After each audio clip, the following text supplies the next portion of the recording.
So welcome back guys to another video, and today I thought I would bring back some gaming memories and talk about my love for the original Xbox. This has been quite a journey. It took me to, get into this console, and it's actually a little dusty. It's a little dusty. I haven't played it in such a long time. But it's a great console. It's a ginormous piece of plastic that brings a lot of fun to all sorts of gamers, and it was quite revolutionary at the time. Now, I think I have to go back to when I was a freshman in high school back in 2000.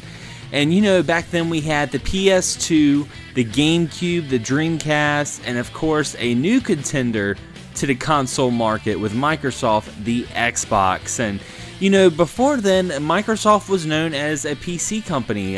They made PC games, and I wasn't really too big into PC gaming just because at the time I didn't have a computer. So that was totally just a new format, something I just did not fathom back then. But when I heard about the Xbox, I was kind of, I don't want to say snooty about it, but I was just kind of like, I don't know, because at that time I really wanted a PS2, and when it comes to that console war, I really think PS2 won that just because of the notoriety of the original PlayStation. It was so popular at that time. And a buddy of mine, because I wanted a PS2, a friend of mine wanted the GameCube, and a buddy of mine wanted the Xbox, and he was a Microsoft fan. I mean, he loved it. I remember he actually had a Xbox t-shirt. And I still to this day don't know how he got it, because he got it before the Xbox even launched. He had that t-shirt. And, he had it, a couple of my friends had it, and they played some really fun games. And the more they talked about it, the more I was starting to get kind of curious.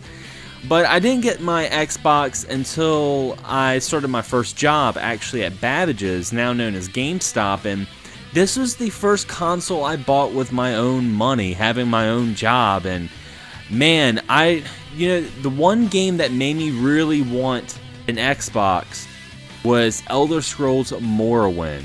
Oh my gosh, Elder Scrolls was such a religious experience for me. I had never played an RPG like that. I've played a lot of RPGs, but this one felt like I was that character, and I was, going through the Morrowind, and it was just something crazy. From my addiction to moon sugar to bringing up my stats so big that I was actually moon jumping, I put so many hours into Morrowind, and to this day that's my favorite in the series. I love Skyrim, I love Oblivion, but nothing takes my love for Morrowind. That's just a great game. And the Xbox offered a lot of things that was ahead of its time, from an actual hard drive built inside so you didn't have to have a memory card, to online gaming. Xbox Live was something new, and it was huge, and it pretty much revolutionized the way we look at video games today.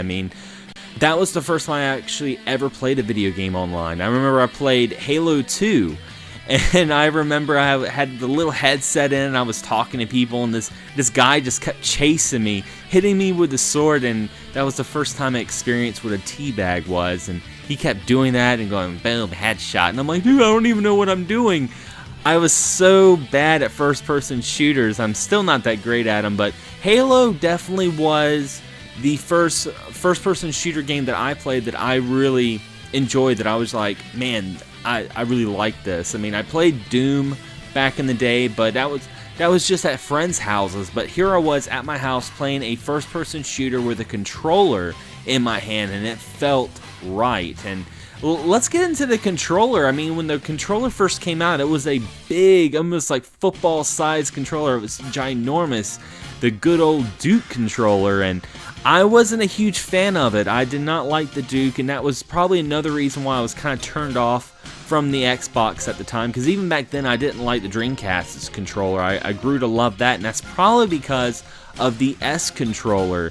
They released another controller mainly in Japan, then it came over here, and it was a little smaller. It was for a little bit smaller hands, and it just felt right to me. It felt like a better controller, and when I had that, I was like, okay, I really enjoy the Xbox now. But yeah, the Xbox had some great exclusives too. It's the first time I ever played a Panzer Dragoon game. I played Panzer Dragoon Orta, that on-rail shooter that was just so much fun, riding the dragon. And I never got to experience it with the Sega Saturn, but I got to experience it with the Xbox. And of course the Xbox just put out some of the best graphics. I mean, it was, at the time, PS2 was doing like 480, which was really revolutionary at the time, but Xbox turned around and when they were doing 720 and 1080, of course, and man, it was just something else. I really enjoyed it, and I remember playing Metal Slug 3, the Dead or Alive series. I know a lot of people talk about Dead or Alive Beach Volleyball being a guilty pleasure.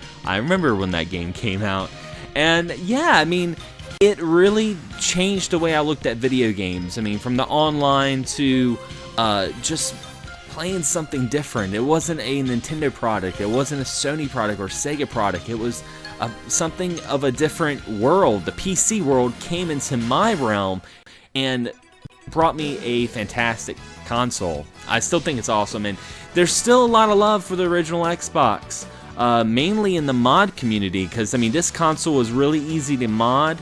A lot of people even soft mod it and put tons of ROMs on it. You could actually fix it where the game would upload to your hard drive, making the loads a lot faster as well. And unfortunately, I've never been able to do that with this Xbox. And they came out with different colors. They came out with the Mountain Dew Xbox, the Halo Xbox.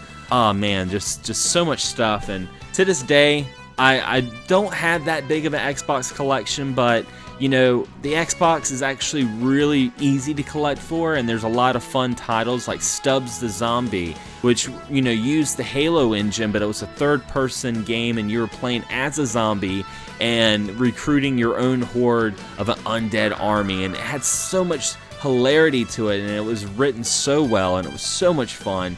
It even had some stealth elements that I actually enjoyed. I'm not a big stealth guy, but yeah, I mean, it's a great console. It's really fun to collect for. It's affordable to collect for, most of all.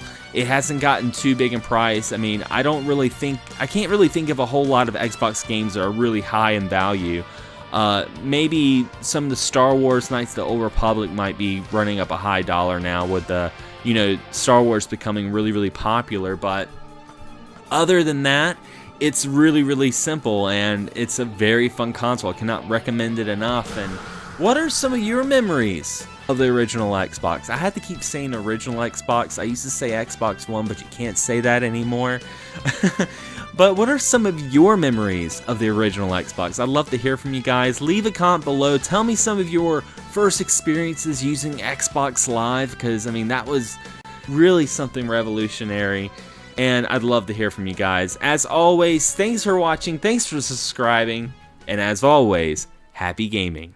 Can't get enough of XS Gaming Podcast? Be sure to check out the audio podcast on Podomatic.com, or you can also subscribe to us on iTunes. Also, if you have a YouTube channel or podcast you like to share, be sure to check out the XS Gaming Podcast Facebook group page and join our community. All the links are below, and as always, guys, thank you so much for all your support.